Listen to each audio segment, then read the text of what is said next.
Welcome back to Treasures from the Purans, a treasure chest of fascinating stories from the Puran genre of Indian literature. The curated stories in this series are from Srimad Devi Bhagavatam, which I have adapted for this podcast. I'm Valentina Trivedi, bringing you treasures from the Purans.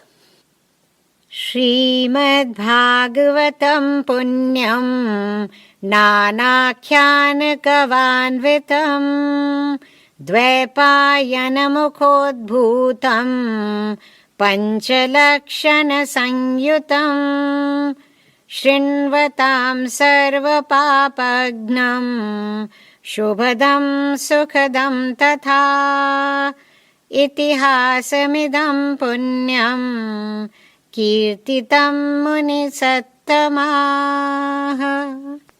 Anybody who hears this Srimad Bhagavatam, endowed with 5 characteristics and filled with various anecdotes that came out of the mouth of Vyasa, finds all his sins destroyed and attains peace and blessedness. O Munis, this holy history has thus been described to you. In the last episode, you heard the story of Nahush and how Indra's fortunes had changed. As Ram and Lakshman sat thinking about how to rescue Sita, there descended from the sky above Devarshi Narad.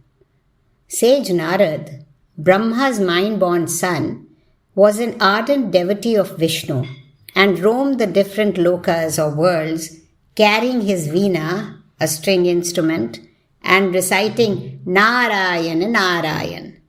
Narayan is another name of Vishnu. Ram, on seeing him, quickly got up and offered him a seat. Then he washed the Devarshi's feet to welcome him in the traditional fashion and stood before him with folded hands.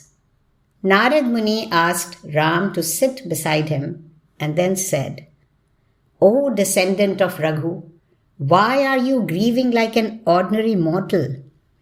When in Swargalok, I heard about Sita's abduction. The wily Ravan does not know that this will cost him his life.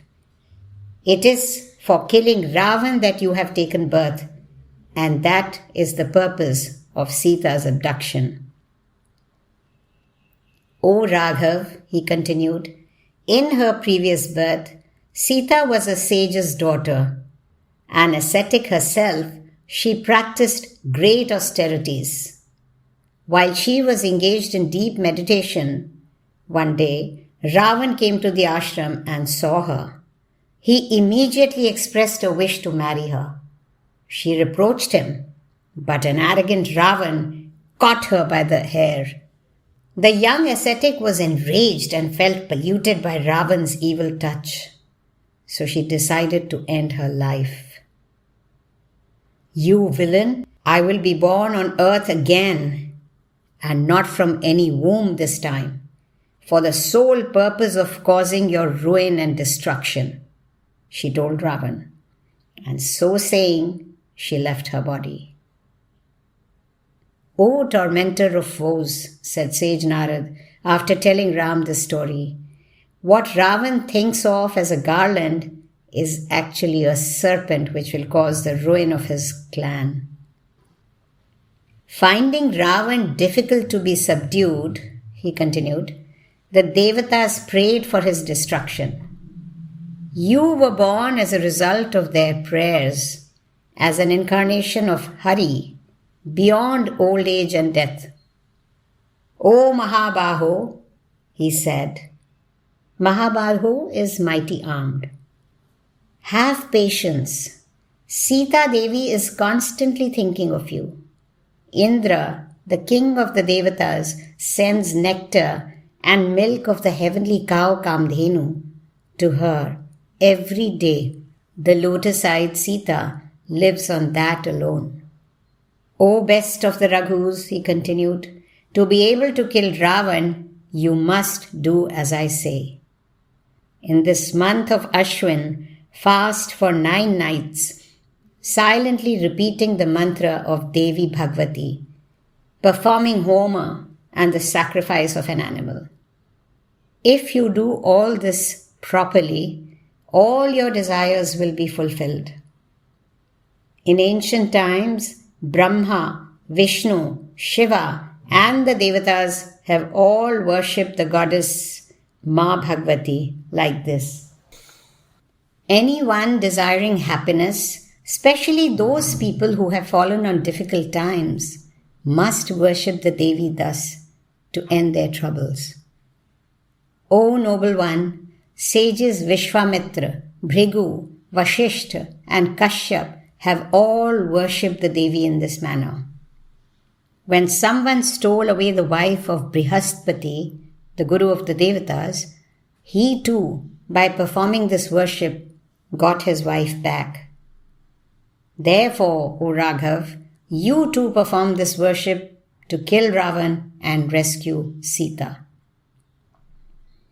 O high-minded one, this vow and worship was performed by Indra to defeat and kill Vrittasur, by Shiva for killing the demon Tripurasur, by Vishnu for killing the demons Madhu and Ketab. So, you too must perform this wholeheartedly to overcome your troubles. Ram said, Ka Devi kim prabhavasa kuto jata kim akritihi vratam kim vidhivand bruhi sarvagyosi dayanidhe. O ocean of knowledge, who is this Devi? From where has she appeared? And what is the extent of her influence? How is the vow to be duly observed? Please tell me all this in detail.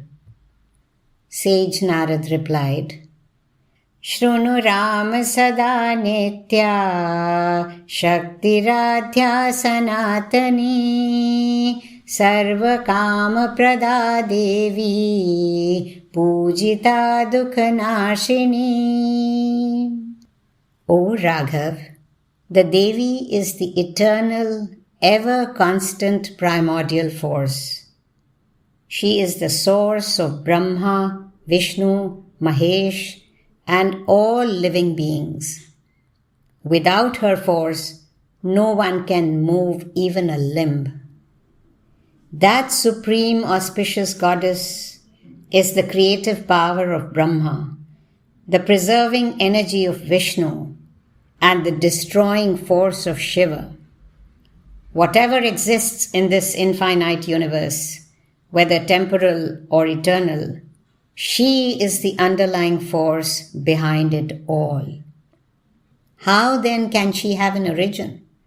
Her origin is not Brahma, Vishnu, Shiva, the Devatas, the sun, the moon, or this earth. She is devoid of any gunas or physical aspects and qualities. She is Prakriti, who stays within the Supreme Purush at the time of dissolution of the universe. Yet, she is also Saguna, or imbibed with qualities, and is the creator of Brahma, Vishnu, and Shiva, empowering them to create the three lokas or worlds. She is the supreme knowledge existing since before the Vedas, and the creator of the Vedas. Those who understand her true nature are able to break free from the bondages of this world. She is known by endless names. Ram said, O best of the munis, please describe how her worship is to be performed. With my heart full of devotion, I will perform it today. Sage Narad said, O best of Raghus, on a level plot of land, prepare an altar, place the goddess there, and fast for 9 days. I will be your priest and will carry out this yajna with great energy and enthusiasm to fulfill the work of the gods. Thus it was that Ram prepared the altar on top of a hill and placing the goddess, the mother of the universe, there, worshipped her according to all the rules and under the guidance of sage Narad. He also fasted for 9 days. Devi Bhagavati was pleased by their worship, and on the 8th night appeared before them on that mountain top, riding a lion. She addressed the two brothers in a sweet yet grave tone, like the rumbling of a rain cloud. Ram, I am pleased with your worship. Ask me what you desire. You are an incarnate of Vishnu or Sri Hari and are born for the destruction of Ravan. It is you who in ancient times incarnated as a fish for serving the purpose of the Devatas and preserved the Vedas by killing the terrible Rakshasas for the welfare of the universe. Incarnating as a tortoise, it is you who held aloft the Mandar mountain so the ocean could be churned to help the Devatas. It is you who incarnated as a boar and held aloft this earth in your mighty tusks. It is you who assumed the form of a man-lion to save Prahlad and tear asunder the body of Hiranyakashyap with your claws. O descendant of Raghu, in the form of a dwarf, it was you who deceitfully cheated King Bali to serve the Devata's purpose. O son of Kaushalya, as the son of sage Jamdagni, it was you who eradicated the lineage of Kshatriyas and gave this earth over to sage Kashyap. At the request of the Devatas, you are now born as the son of Dashrath in the clan of Kakutstha to destroy Ravan. These powerful monkeys are Devata incarnates and are endowed with great power by me. They will help you. Your younger brother Lakshman is an incarnation of the serpent Shesh. He will undoubtedly kill Ravan's son Indrajit. You will kill Ravan. Then, in the season of spring, worship me and go on to rule over your kingdom as its rightful king. O best of the Raghus, the Devi continued, you will reign on this earth for a full 11,000 years and then ascend to your heavenly abode. So saying, the Devi disappeared, and a joyous Ram, completing the auspicious ceremonies, performed the Vijay Puja or the victory worship ritual on the 10th day. Then, presenting sage Narad with auspicious gifts, he bowed in gratitude and thanked him. Thus, motivated and supported by the supreme energy and blessings of the Devi, Ram went to the ocean shore accompanied by Lakshman and the monkeys. There they constructed a bridge across the ocean and reached Lanka, where in a fierce battle Sri Ram killed Ravan, thus helping the Devatas and rescuing Sita. His fame spread across the 3 lokas. Telling the story of the Devi's glory, sage Vyas said to King Janmejaya, Yah shrunoti naro bhaktya devyascharitamuttamam sabhuktva vipulan bhogan prapnoti param padam. O King, he who listens to this account of the Devi's glory and blessings with devotion will get the greatest happiness in this world and eventually will attain the ultimate beatitude. There is no doubt about it. There are several Puranas, but it is my firm belief that none is as exalted as the Srimad Devi Bhagavatam. Katyayani Mahamaye Bhavani Bhuvaneshwari Sansara Sagare Magnam Mamuddhar Kripamayi Brahma Vishnu Shivaradhye Prasida Jagadambike मनो अभिलषितं देवी वरं देहि नमोऽस्तु ते।